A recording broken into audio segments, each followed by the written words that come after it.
be a sponge, and then bring the juice.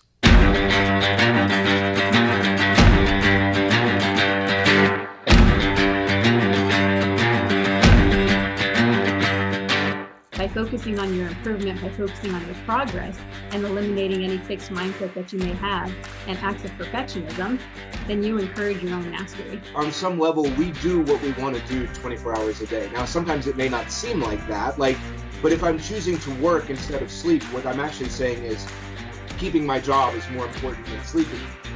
I'm tired of this. I'm tired of getting beat. What can I do to get over this hump?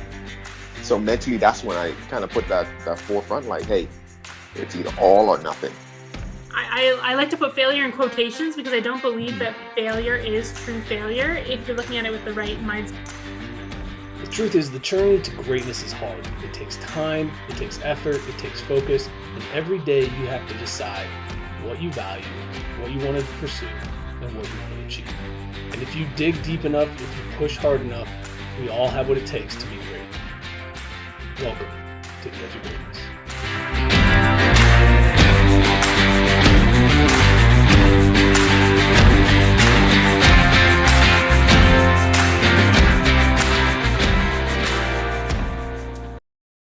Hello and welcome back to another episode of the Edge of Greatness podcast. I'm your host, Charles Schultz, and today I'm joined by a very, very special friend, an old acquaintance from high school that I haven't had a chance to connect with in a long time, Setoiyo. Don't call me Carlton Ekpo. Yes. Yes. It's got it all right. Perfect introduction there. Thanks so much, Chuck, for having me on. I appreciate it. Absolutely. So, Setoiyo, man, you've been doing a lot of stand-up. You moved away from Columbus, 8 years ago now? 9 years ago? 9 years ago, yeah. Okay, so tell me about that journey, man. What was it like leaving home and venturing out into the unknown? It was one of these situations where, my story, my foray into comedy, Chuck, we know each other good, and it's like almost 25 years now. So time is doing what it does. But no, I started stand-up comedy because I was dealing with an injury from dance. So before that, I was a hip hop dancer, I was a break dancer, spinning on my head and doing all this other crazy stuff. And the idea of that as a lucrative career was taken away from me because I had torn up my meniscus, and this was back at the time where they could only stitch it up or snip, and I got the snip. So yeah, it got me back dancing right away, but also it was like, hey, that pace you were running is just, that part of your athletic life is done. So, and it was weird to have that identity crisis. But interestingly enough, I remember seeing you and I'm like, Chuck's kind of already gone through this, with baseball, he should have had more than what he got. And he had to sort of, work through that. So I was sitting at home with nothing to do. And, a lot of the friends had told me for years, yeah, you're kind of ridiculous and funny. You should try this. I remember you were one of them. So that's what got me into it, because I was just rehabbing. I had nothing to do. So I've done that for about 2 years in Columbus, and it was excellent. I was having a lot of fun, but I had this sinking feeling that that if I took my presentation, and I believe that however I took this comedy, let's say I continue to do it in Columbus for another 9-10 years, for whatever reason, I truly believed if I went anywhere else, I would fail. And I thought that was because Columbus is home. My family's there. My friends are there. My natural equilibrium is there. I have all these sources of support. Nothing's really demanding for me to rise up and be excellent, especially at that time when I was the only, aspiring comedians, you call them open micers. I was the only open micer in Columbus at that time who happened to be Black. So I felt that I was able to get away with things that I thought if they were put in more populous areas just wouldn't work. It would just be seen as corny, hacky, and shitty. And I had this dream where I don't know why, but I was at the DC Improv, because starting out comedy, I just knew the DC Improv, right? And I had this dream where I was on the microphone and I was saying things to blank faces. Like I couldn't even, I saw the cutout of a face, but there was no reaction. There was nothing. And I remember waking up and being like, this will not work here. It just won't, I won't work here. This is no knock on Columbus. It was me. I was like, me here just isn't going to work. So I remember saying, I'm going to do Columbus Funniest Person and I think it was November. And I said, however that goes, regardless of how that goes, I'm moving to Philly because I want to see what the East Coast is like. And I made it to the finals.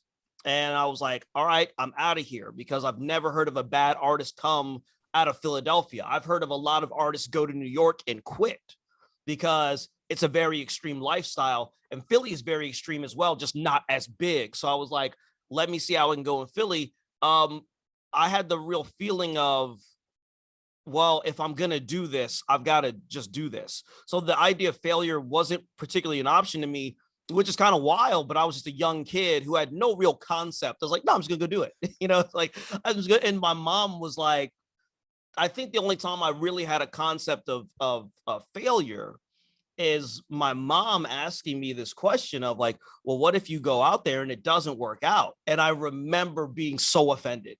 I remember just being intrinsically being so, you come from strong parents who like make things happen, that imprints upon you. So it's like this, like, you think I haven't been watching you my entire life? So I just remember saying to her, you think I'm going out there to fail? I just posed the question back to her. And I remember talking to her later. She was like, yeah, and I never asked you that again because of how you looked at me and how you responded. So there was a real, in a way, arrogance to it, but there was also a desperation because I knew that if I stayed in Columbus, it wasn't going to work out for me the way I felt that it needed to.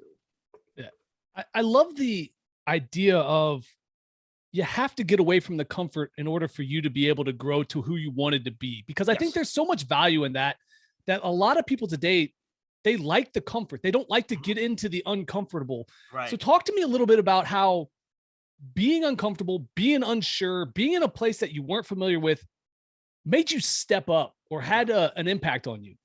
So yeah, honestly, I remember one of my friends drove with me to Philadelphia to see where I was staying. I was staying deep in South Philly, right? Super deep in South Philly, when it was not the best area. It was kind of the pagan biker gang kind of had that part of South Philadelphia, right? And if you know anything about biker gangs, especially the pagans, they're active, so they're very active. They were very active in my neighborhood. So I got in, and I remember, my friend helping me move in, and he just saw like I had this tiny room, and I just had this dinky room in this twin size bed, and he's looking at me like, what? Like he shot me a look to be like, are you so serious? And I remember looking back at him like, this isn't as bad as you think. We got a big basement. I can put all my clothes there. Like the delusion, this, but you move to a city that's so tough. 2 million people in the city proper, 3 million in the county. It's big, it's loud. Nobody's in a rush to make friends. Everybody's incredibly blunt. And you come in with your Midwestern sensibilities and everybody's gaming immediately. They see fresh meat, they're gaming. I remember I went out to my first mic at this bar called the Raven Lounge, and it was run by these guys called Center City Comedy. And I remember showing up, and I had 2 years under my belt at this point. Showing up, I introduced myself to the hosts, and the host was like, wow, no one's ever done that to me before. No one's ever introduced themselves to me, right? Show starts at about 8:00. So all of a sudden you have like a bunch of killers coming in, people who are on Comedy Central, people who are like on the precursor to Netflix. They're, doing all this stuff. And I'm just watching like, this is a great show, man. This is amazing. 9:00 rolls around, 10:00 rolls around, 11, 12, 1. You're like, they close at 2:30. When am I going up? All of a sudden they call you up at 2:26. You got 3 minutes. And I had to go up there. And I remember just acting like it was 8:00 again. And since I already have my jokes, I just did that. And thankfully, like, at this point, we've seen jokes. So the dude was like, host was like, yo, why didn't you tell me you were a comic? I was like, I did. I just didn't tell you that I was from somewhere else. So the next week, they put me up at like first 3, and I have a really good set. And I get off stage, and the dude's like, hey, man, that was really good. I want to let you know, you're probably not going up that early for a while. And I was like, did I do something wrong? And he was like, no one knows you here. No one can vouch for you. There's no one who is higher up on the totem pole is going to sort of take you along. So no, this is at least in this space, this is what's going to be for you for a bit. And it was like that everywhere. But the thing that was motivating about it is I had nothing else to do. Like my prime aims and my main goal was make sure my rent is paid every single month in this tiny ass apartment, and go outside, right, and work and and it was brutal. I mean, there'd be time, oh, this is a 5-minute mic. By the time you go up, 2.5 minutes because they got to close. Minute and a half. You're getting lit at 3. And it's just like, and you have to really, the ego is talking to you. The ego is being very loud because you come in with polish. You have some jokes. Now you understand, at least from my perspective, I understood there were some things about my comedy that I really wanted to get away from. And I knew this place was going to help me do that. Having said that, I was like, yeah, but I still got jokes. Some of the people that are going up don't even got jokes. And I remember one night going up at literally 2:30 at the Raven Lounge, and I got 30 seconds in and they lit me, which is just to say, like, you got a minute. And I remember doing my time. And the next week I went back there and I went up about the same time, and there was no one in the audience aside from the 2 hosts that stuck around. And you just had to do, I just had to do my time. I mean, I'm here. And sometimes some performers would leave and they get very mad, and their anger was justified, but comedy is not a meritocracy, unfortunately. But I had no choice. I put everything on this. Like, I was like, no, I've created no back door. What am I going to do? Go home to what? Like, I just came outside and I spent all night here. I have to have something to show for this. And I remember on that particular night, you know, getting done to silence and walking home, and torrential downpour just starts coming. And I've missed the last train back to South Philly. We're in downtown. So it's a 3-mile walk in just torrential downpour. And I actually have my first book show the next night. And of course I wake up the next day sick as a dog, you know, like sick as a dog. And then you go to some showcase mics and they book you on it, but then you get bumped because someone famous just walked in the room, or someone from TV just walked into the room, or you'd be at a show and a fight breaks out amongst audience members, and you have to just, and you will go back home. And I at least held myself accountable in this regard. I would audio visual record every single set, still do it to this day, just to gain information, and also to hold myself accountable to really get rid of some tics that I didn't like, some technical things that I could work on. And man, I ain't gonna lie, there were plenty of nights where I just be watching this footage back in tears because I'm just, there, no one cares. You know, like, there's that idea that no one cares. But I had to remind myself, well, I care, and I have to. They haven't told me to go away, and I remember really believing they can't tell me I'm bad because none of them have really seen me, and I know better. And I'm not going. You can't get rid of me this way, because it's not like comedy tries to get rid of you on the East Coast. But if you leave, ain't nobody upset. You know what I'm saying? Like, it's that type of thing. So I think a lot of that, like, stubbornness of being from Columbus, of being from Ohio, it's like, no, I'm not leaving. I'm not. And again, if your friends and your family ever believed in you and you believe in yourself, I was like, I have an obligation to give them everything I can. And in my brain, I'm like, you got to give them hell for a year and see how this goes. And then the next day you'd feel really bad. You'd wake up and then you try it again. And that's really what it was for a very long time. I think a lot of people see the finished product of comedians, the really funny people who end up getting a break and end up on, and I don't mean to say really funny as in they're the only funny ones, but the ones who catch that break, who get that opportunity to be in the limelight, to end up in a movie, to end up on a Comedy Central like premiere skit type deal, but they don't see the work. Yes. Tell me about your process when it comes to being creative and to making material happen. Yeah. It happens in phases. There is the phase where it's just sitting down, writing the material out, thinking, how can it work? Thinking, do I like it?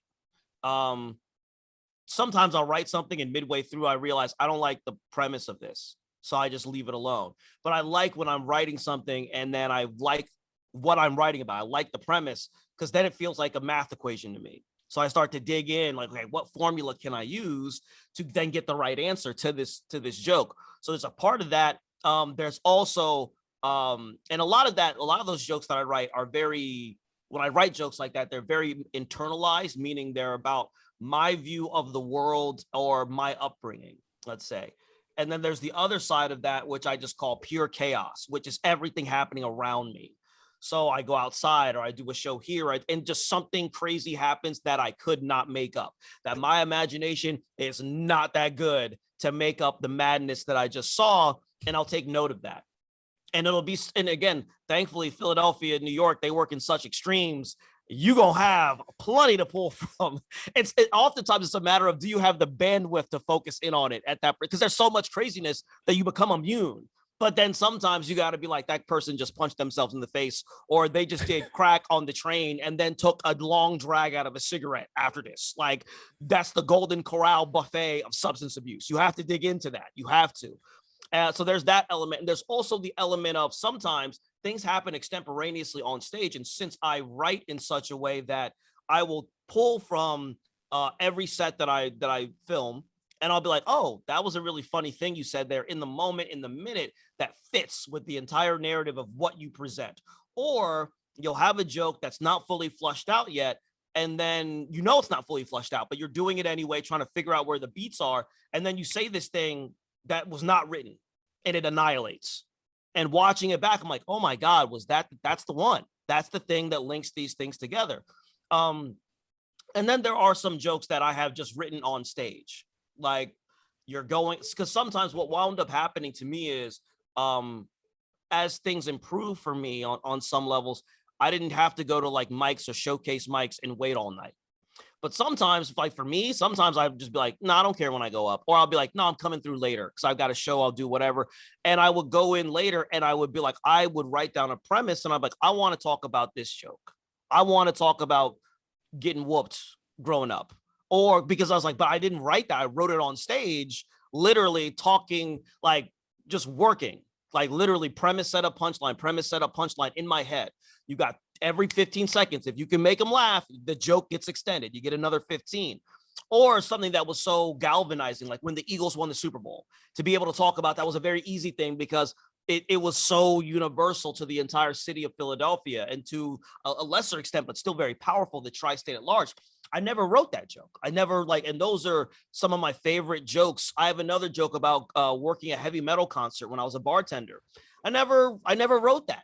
That's a thing that happened, but I just put everything in its proper order. So it has a bit of that.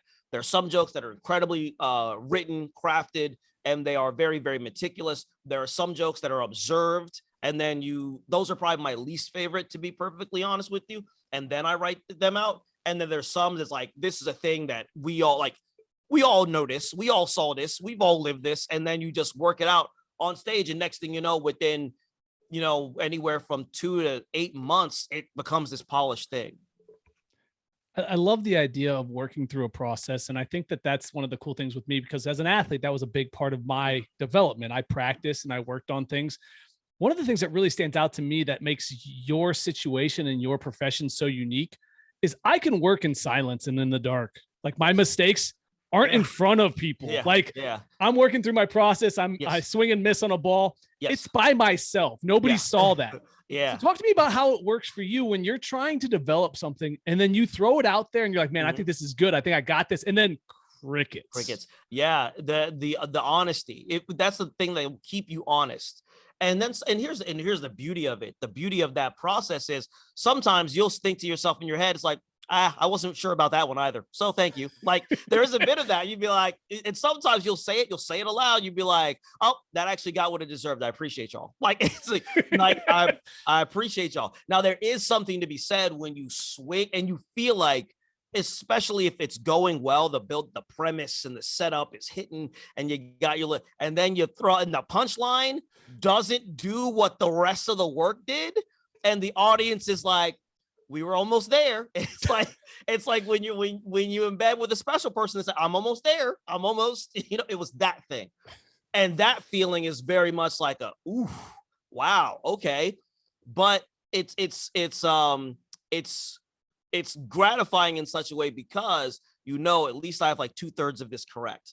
Now, the kicker is when you go out and these jokes work, they're actually proven, and you bomb, and it's a bomb for you because as a performer, as your skill set increases and as you become a better comic and a better performer, your bomb should change. Like, I could have a set today and I could get off stage and not like it, but it could objectively be good in terms of the laughs that it gets. But I'm like, no, but my standard is higher. The laughs weren't as frequent. They were not as loud. They were not as consistent. There's some technical things something was wrong there. I consider that a bomb. And I remember I had a show not too long ago, maybe in like February. And it wasn't speaking it into existence. I just felt it. I was like, this is the one. It's tonight. I just knew. I was like, it's tonight. And I'm going to embrace it for everything it's worth. I'm not going to back away from the moment. Because I was doing a lot of like shows and lead up to something. And I was like, I'm not going to back away from this moment. I feel that this is the one because I haven't bombed in a while. Like I just haven't bombed in like months, and I'm ready. Please give me my beautiful death. and I remember going on stage and I'm hitting them. Nothing, just nothing. And when you're new, that's rather devastating, especially if you're a person who does not have issue talking in front of people. Talking in front of people's never been an issue for me, right? So I've never had, but again, if I'm talking in front, I want it to be effective. So when you're new and it's not effective, it stings a little bit. This particular night, 12 years in, I was like, give me all of it. Give me every bit of this, because I actually need this to hold me accountable. So that I don't sit there and think it just works every time. Nah, man, it does not work every time. You have to respect what it is that you're doing, and you also have to respect the audience. And I knew I was doing more difficult jokes insofar as they're very specific. You know what I'm saying? So I was like, these are not general jokes. It's very specific jokes about my life and all this other stuff.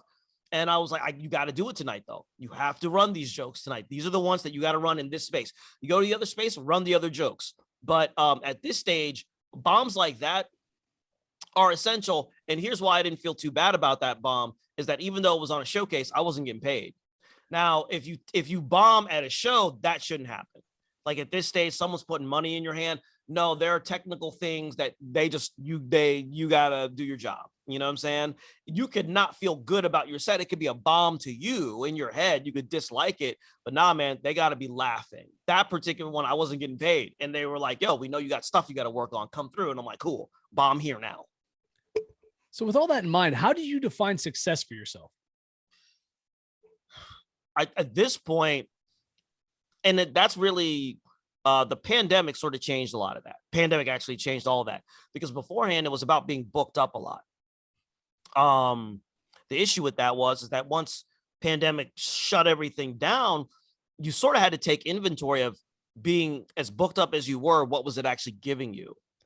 What were you actually gaining from it? Was it just the miles? Because you can do miles anywhere, but if it wasn't helping you in any real type of way, if it wasn't accomplishing my particular goals in comedy, raising my profile, being a headliner, getting those opportunities to be on TV and things like that, then I'm just running around driving myself insane. You know what I'm saying? I'm out here sacrificing a lot for a little bit. So now for me, what success is I take success in parts. There's the stage, first and foremost, do your job on stage. Okay. Now, since the headlining aspect has come into play a bit, this actually changes the situation entirely, because before it was like, do your thing on stage first and foremost. More often than not, that's what it will be. But when you're headlining, it's like sell tickets, move units. I just came back from the Helium in Indy, and they booked me to headline out there, and I was very, very grateful for that. The time was not the thing I was worried about. The jokes were not the thing I was worried about. I was like, nah, man, I've been doing this 12 years up and down. I can handle whatever. I have to draw, because if I do not draw, then because the reality of it, again, this is not a merit. It's not who gets the most laughs and Not for TV, maybe an executive can pick out a person, but when you're in these clubs and you're the headliner, your job is how many butts are in those seats that are purchasing food and drink. So I looked at it from this perspective. All right, I know I got to be there in 2 months. It's posted on the website. Here's how many they can seat. I've been there. I was there in 2019 featuring. I'm headlining now. My name is on that thing. My name and my name alone. Ain't nobody's name on there. So then success became making sure that I packed that place to the best of my ability, to the point that like, wow, you actually drew. Like you actually do draw. So in the case of Indianapolis, getting there and almost selling the joint out, and then making sure the sales were good, and then having a great set, and then having the audience be happy, and then having management be happy, and the staff be happy because they made money. That's what success looks like now in that parameter of like headlining, Yeah, no. I love how there's multiple components, because again, most people just think, oh, he's funny, he should get on stage and tell jokes. Right. But now that you're a professional, there's more to it than that. You're not just an amateur comic, you're a professional comic. So you look at things from a different direction. Yes.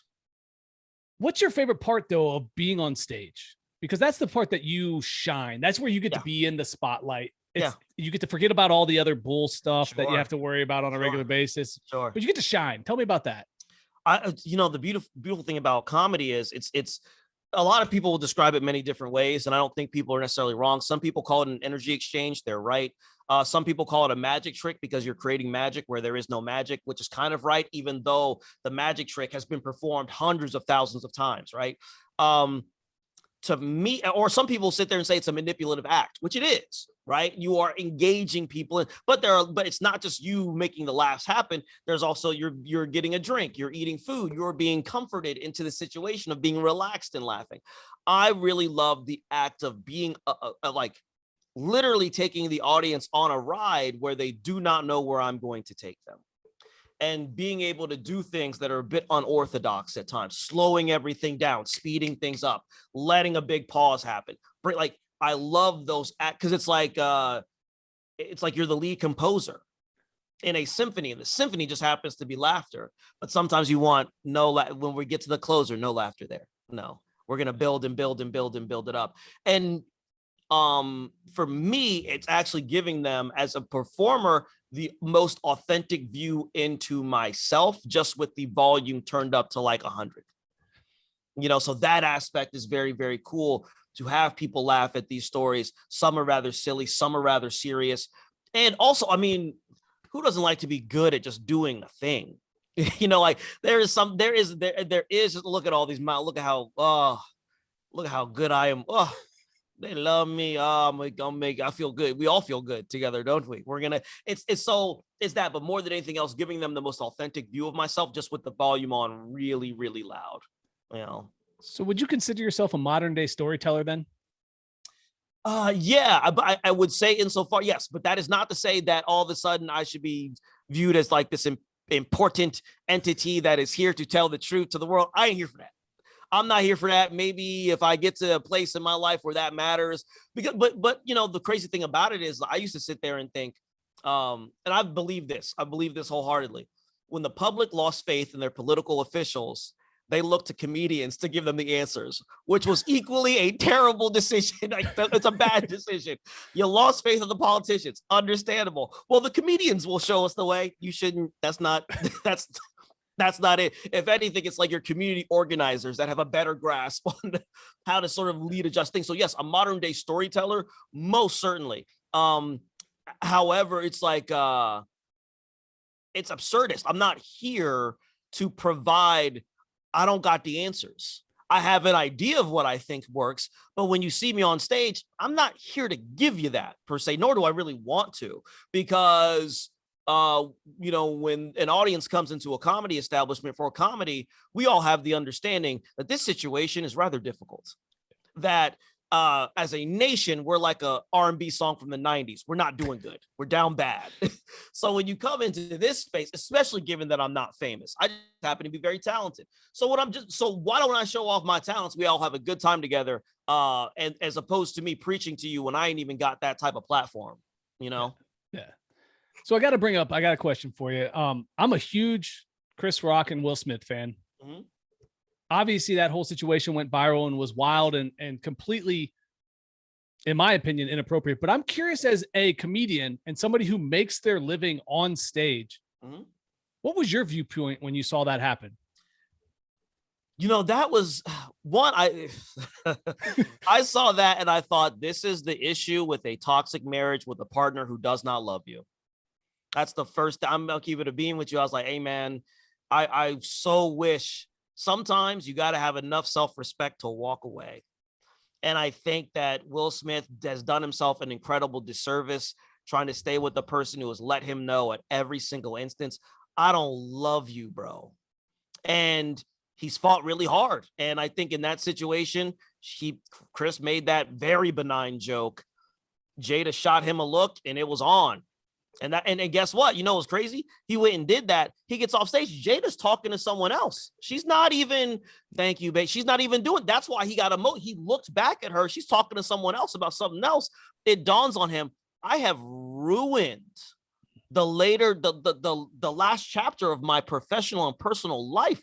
I'm the beloved Will Smith. I have been perfect this entire time. That's why he got up and was emotional. And Bradley Cooper from Philadelphia, Denzel Washington had to like talk to him because they knew, oh man, he went out like that for that. So I do believe the situation was inappropriate. It does show the dangers of a toxic relationship and why, hey man, don't believe what they say, believe how they treat you at every single, that is for men, women, non-binary humans. I don't care who you with. If they are telling you how they care about you, but all they're doing is making you feel worse about yourself and making you feel unloved to the point that you got to do that, you ain't in a loving situation. You are in a situation very much by yourself. And also another thing it made me think is famous people are hitting famous people. That's inherently funny. Because you're millionaires. Why are you're all millionaires. Imagine being a millionaire wanting to hit another person. If I become a millionaire, you might never see me again. I might go away.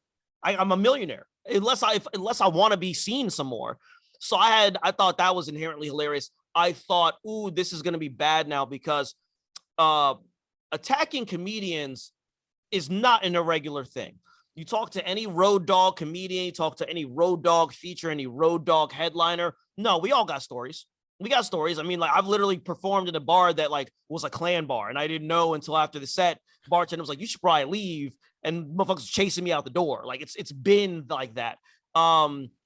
So you'll have those elements of someone coming up to you after a show and trying to get physical with you and getting physical with you, you know? So these are not uncommon things. Where it's uncommon is happens to famous comedians. That's different. That's a thing that historically we ain't seen that all like that because the famous comedian has fans who love them. That's the narrative. That's the long held belief. We love you. You are the teller of the truth. And we're crossing over into another thing now where, you know, people think that they can go on stage and harass a famous comedian because they either don't like them, don't agree with them, or they're doing it to shine light on something that has nothing to do with the comedian at all. Like you saw in the Dave Chappelle situation, which was also, I saw that and I'm like, that was very wild. Also, it did make me feel better that the guy went for the spear double leg and Dave brushed it off. I was like, I still got enough of his core left that he can. I was like, because remember, there was a time Dave Chappelle was swole. So I was like, oh, he still got enough of him in there that he was able to do that. So, but it sets an interesting precedent. And given where we are as a society, it's not going to stop. Yeah, no, I agree. And I was also overly impressed with how Chris Rock handled that situation, yes. Being in a moment where he could have gone a bunch of different ways. He did it like a true pro. Yes.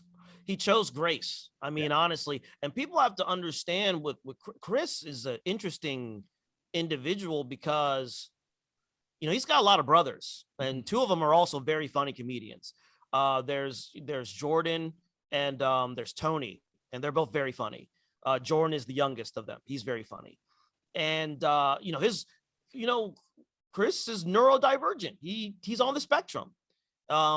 He's in therapy 7 hours a week, every day, an hour a day, because he doesn't read cues on people. He can't read the facial cues. That's why when you saw Will come up to him, everyone's like, why didn't he react to that? Bro, he didn't see that coming. He didn't see it coming. His brain's not wired that way. And he's even admitted like, yo, that's caused me a lot of problems in my personal life. And I remember watching that. I'm like, yeah, he's one of the best to ever do it, because that crazy situation happened and he made a joke off of it immediately just to get everyone through it, just to get himself through it. Because again, that's one of those situations where I don't know if he was thinking about in the long game, I'm going to look better, but I know in the short term, he was thinking, let me get through this moment because I still have a show to do. Yeah. And for better or worse, the comedian is put in so many disadvantageous positions throughout your comedy career. If you're lucky enough to have a career or unlucky enough to have one, depending on how you look at it, like you'll be put in so many disadvantageous positions that you build up such a muscle to just enduring, to just finding ways to get to where we've got to be. Because especially for someone like him, he's hosting. His job is to conduct the train to get it to where it has to be. And in that moment, it could have gone so poorly. And he chose to be a pro when he didn't have to be. He could have reacted badly, and that would have been a justifiable human reaction. So we have to be mindful of that. But he chose to be a pro as a comedian and get us through that situation, and also helped him. And also, I think it did no favors for Will, but, you know, Will kind of did that to himself. And also, again, it continued to highlight the toxic situation that Will Smith is in. And I think gives a lot more people insight into what comedians deal with. And he's top of the food chain. You don't get 99.9% of the comics that'll ever exist will never get to the level of a Chris Rock. That's a fact. And he's top of the food chain. That happened to him, and also gave a lot more people insight into what Chris Rock deals with as a performer, who found out very late in his life that he's on the spectrum and he's actually neurodivergent, which is wild. That on the one hand, it makes sense why he's such an effective joke teller, because it's all very technical writing.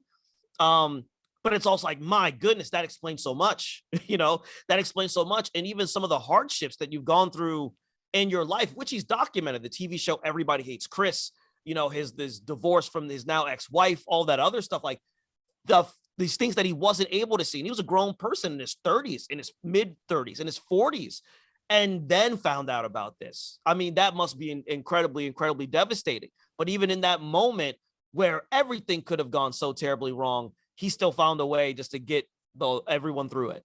Yeah. So we talked about Chris Rock a little bit. We talked about Dave Chappelle. Who's on your Mount Rushmore of comedians? Man, this is gonna be bad. It's gonna be bad. Oh man. Okay. I gotta preface this with this, and I gotta say, I am saying strictly as a stand-up comedian and their impact on comedy. Now, I'll be fair. If you ask me who my favorite comedians are, a lot of times they're going to be a lot of people that no one knows, because I'm around them. I see them. We see each other. Like they're killers working, you know, like monsters, hungry, you know. And when you're hungry, you tough as nails because you're trying to get there. Okay. I'm talking about the established people. All right. Bill Cosby. Now, it's important to note that man is a monster. You hear me? Let me present. He is a monster. He needs to go down as such. As a comedian, I have never seen a better one. Bill Cosby as himself, which he filmed in 1981 in Toronto, holds up to me to this day. At the same time, he is a wickedly awful and evil human being. And if lightning struck him down right now, no one would be worse for it. Okay, I'm putting it out there. I'm just making sure I say that right now. So there's that. Louis Black. I love Louis Black growing up as a kid. Martin Lawrence, his first special. He had the first comedy special I ever bought, Talking Ish, from the DC Improv in like 1992. I remember being a kid, being in stitches. Chris Rock, Margaret Cho. Okay. Yeah, Margaret Cho I put in there. Did I hit 5?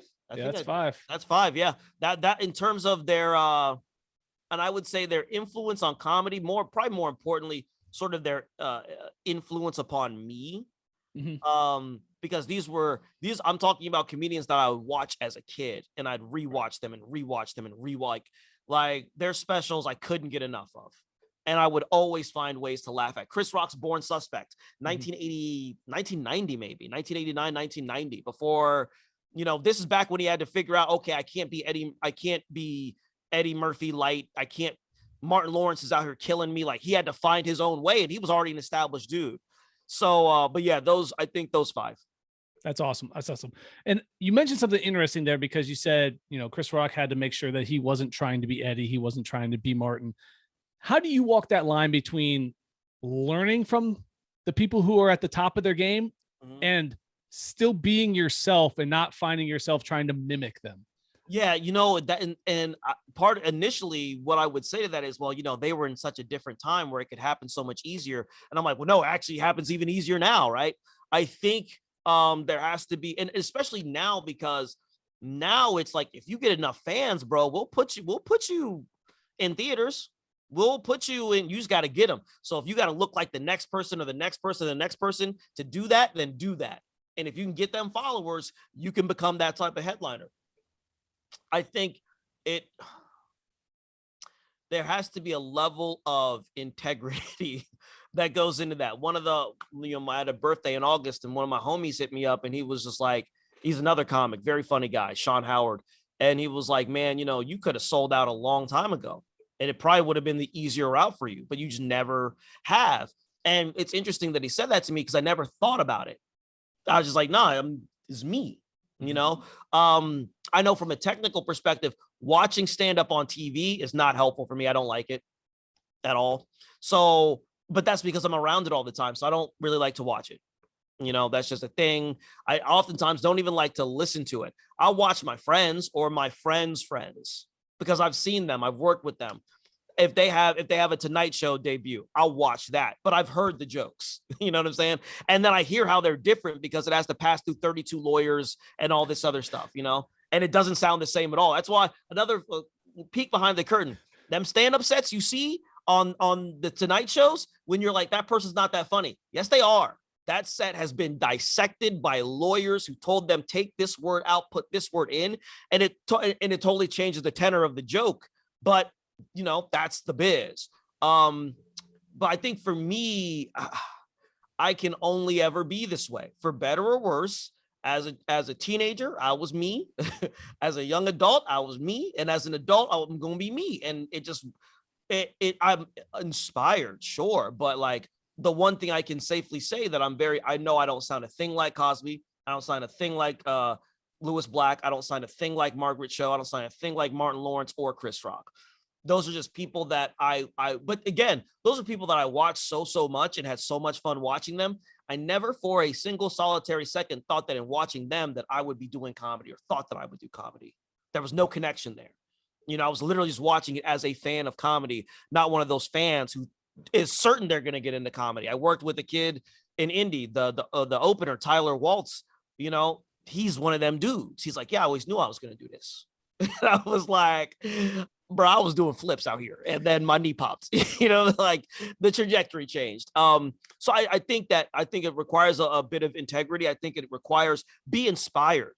I think especially from technique, whether it be athletically, whether it be in performance space, you can always be inspired by technique and forms and ways of doing things. But as your skill set improves, find ways to flip it. Find ways to innovate, not imitate. Would you say that comedy is your passion? Yes. I will. It's my passion. Having said that, it does not give me, so let's say this. I think sometimes when people talk about their passions, they talk about these things in very spiritual ways, right? I have no religion. I have no faith, right? Shouts to anyone who does or doesn't. Cool. I'm just not wired this way. What I can say is that dance to this day is the closest thing to spirituality that I have ever had. So even now when I go to dance practice, and I'll go once or twice a week, try to keep up with these young whippersnappers. It fails every single time. But I'll go there and I'll just enjoy being there, and I'll enjoy still being good at it. And it'll be a spiritual thing that comedy does not have.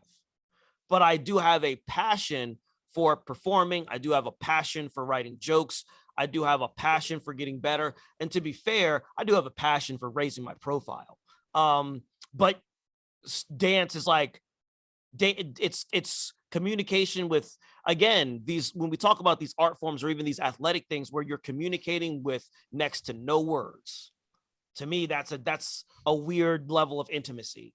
You know what I'm saying? Like when you was on the baseball field and you could give your guys looks. You didn't even have to talk. You gave them looks. That's intimate. That's spiritual to me.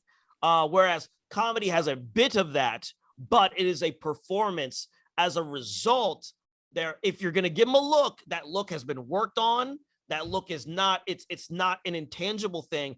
It is a redundant act that has been done and done and done and done and done and done. So it's more you just learning human behavior. Whereas when you're on that mound or you just dancing in them ciphers, totally different intimate aspect. So with that in mind, we've talked a lot about your journey and the challenges that have been a part of it and the process and the long journey to get to where you're at today. And one of the things I get stuck with a lot is young people being told, follow your passion and you'll be fine. Mm-hmm. I don't believe that to be the case, but I'm curious as where your mind's at, because you're pursuing a passion of yours and it's starting to work out, but there's so much more than just I'm passionate, so therefore I'm successful. Right. Talk to me about that balance between enjoying what you do, finding passion in what you do, and how do we help the younger generation find their passion, but pursue it with purpose like you have? Yes. So yeah, I think that people say like, find your passion and you'll be fine. There's lies. There's lies. There's lies because they're just saying a thing at you to get you away from them. I truly believe that they're saying a thing because again, the person generally saying that it worked out for them, and they're just saying it to get away because they're like, well, it worked for me. No, you can't lie to the youth. You can't lie to kids. You have to give. It's like no. Pursue your passion. Understand what your end game is. Understand, and again, your end game may change, but as your end game changes, you have to then readdress what you want to do with it.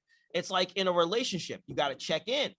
I know some people, they check in once a year. Some people check in once a month. But it's like, nah, here's what we need to make this thing work. You got to do that with your passions. You got to do that with your goals. I blew my knee out and they were just like, yo, it's a wrap for this dancing on tour stuff. That's done.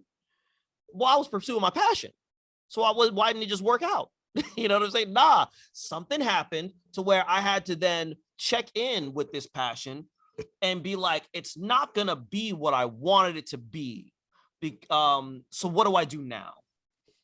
And again, this was very hard for me at that time because I was in my early 20s. That's an ill identity crisis to go through. It's not, especially when you've only ever been that really since you were like a teenager or whatever. For you, baseball, even before that, like since a child. What you mean? I gotta do. This is what I am.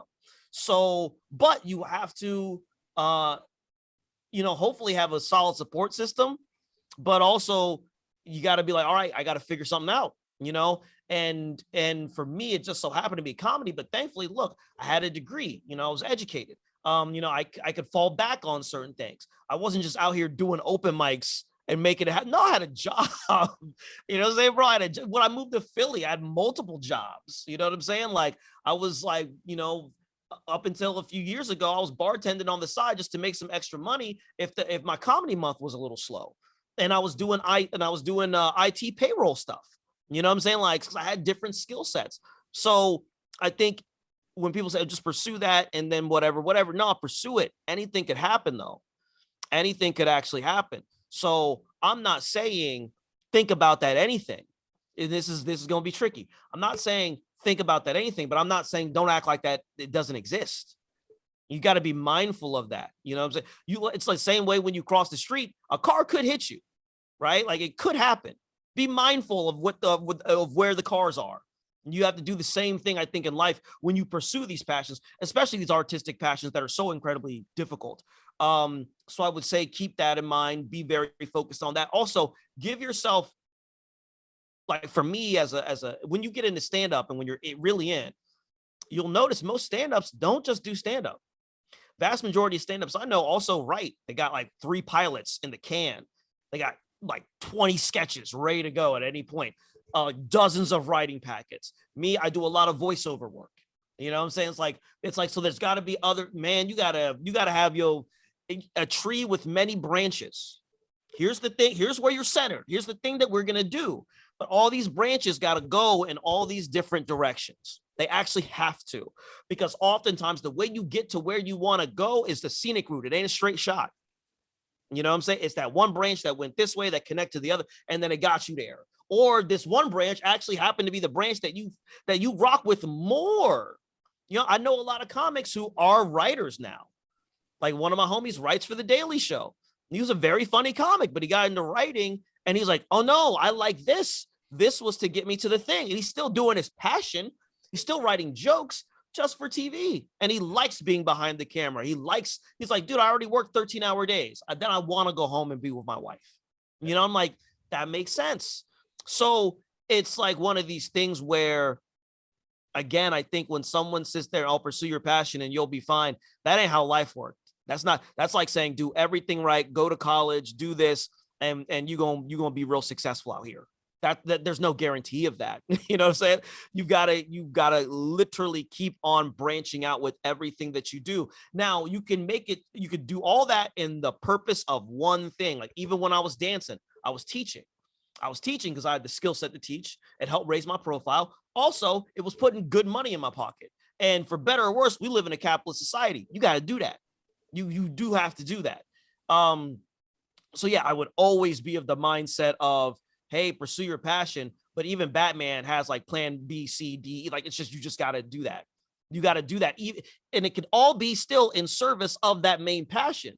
But there's got to be a lot of things feeding that passion. Yeah, no, I love the idea of the tree because we're rooted in a certain direction, but the branches are what give it its size, its magnitude, its reach. Yes. And I love that analogy, and I think that's something I can use going forward. Yes. Setoiyo, as we wrap up here, what I want to do is give you an opportunity to connect with my listeners, tell them where they can find you, come see a show, see what you got going on next. I know you got an album that's going to be coming out here soon. So where can my listeners connect with you and follow your journey? Yes, guys. Once again, Chuck, thank you so much for having me on. Guys, thank you so much for listening. You can find me on all the social media platforms at Setoiyo1. That is Setoiyo, number 1. And you may think, is there other Setoiyos out there? No. Well, then why are you naming yourself Setoiyo1? Because I am the one. Okay, I'm the one.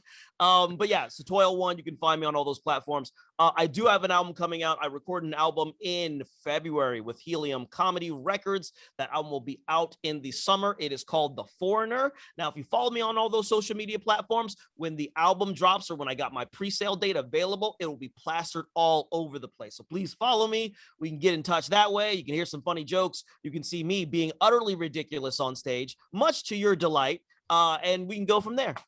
Awesome. I'll make sure all that ends up in the show notes, and I'll share that when I connect with all my social following as well. Setoiyo, man, it's been an absolute pleasure connecting and revisiting some of the old days there. It's been good. The glory years, the war days, the young war days. But no, I've enjoyed your journey through your process, and I've enjoyed your success that's been coming. It's been well worth the wait, and I think it's only going to get better from here. So I'm excited to watch that journey for you. Brother, thank you. I appreciate you so much. Absolutely. As always, guys, keep reaching for the stars. Fall flat on your face. But remember, whenever we fall, always get up. Thank you for joining us today on the Edge of Greatness podcast. If you haven't yet, please take a minute now to subscribe and review our show. Join us again next week as we continue to dig deeper into the key components of greatness. The path to greatness is never linear, so remember to keep pursuing greatness no matter what. Keep stretching your abilities, reach for the stars, and fall flat on your face. But remember, no matter what happens, whenever we fall, always get up. Until next time, I'm Charles Schultz, and this was the Edge of Greatness podcast.